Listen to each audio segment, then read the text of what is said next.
The problem isn't just access, it's justification. A woman who feels unappreciated in her marriage might not see flirting as a betrayal. A man who feels neglected might convince himself that emotional cheating isn't real cheating, and little by little, they push the boundaries. But here's the hard truth. Cheating isn't just about physical betrayal. It's about breaking trust. It's about choosing selfish desires over commitment. It's about forgetting that real love isn't just about passion. It's about discipline, effort, and respect. So what's the solution? How do we break the cycle? The answer is self-mastery. Stoicism teaches us that true strength comes from within. If you can't control your desires, your emotions, your impulses, then you are a slave to them. And the moment you give in to temptation, you are no longer in control. Married people, both men and women, need to ask themselves a hard question. Am I honoring my commitment, or am I making excuses? Because at the end of the day, no one accidentally cheats. It's always a choice, and every choice we make shapes who we are. The world will always provide temptation. Married women will always be available, just like married men will always be available. But availability isn't the issue. Discipline is.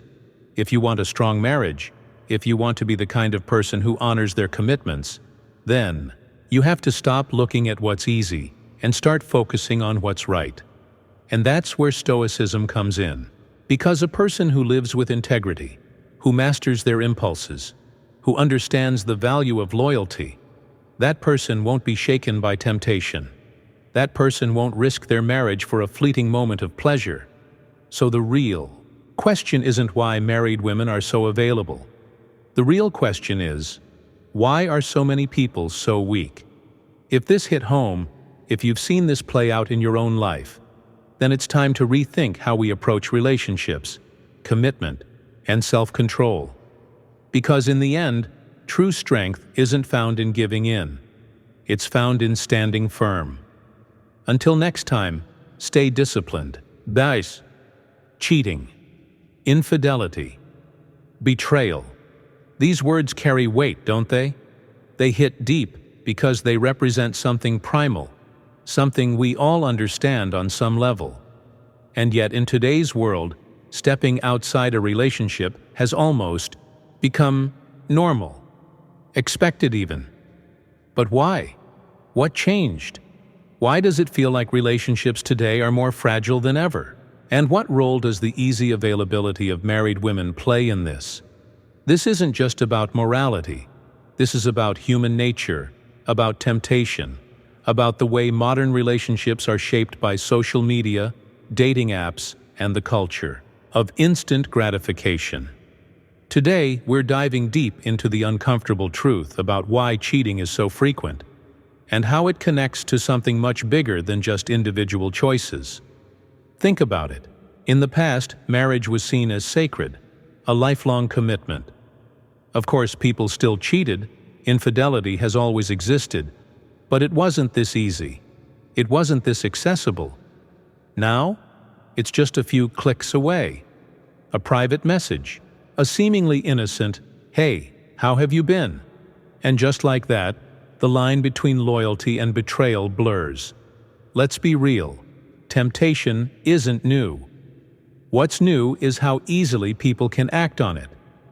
Before, having an affair required risk, effort, and a whole lot of sneaking around.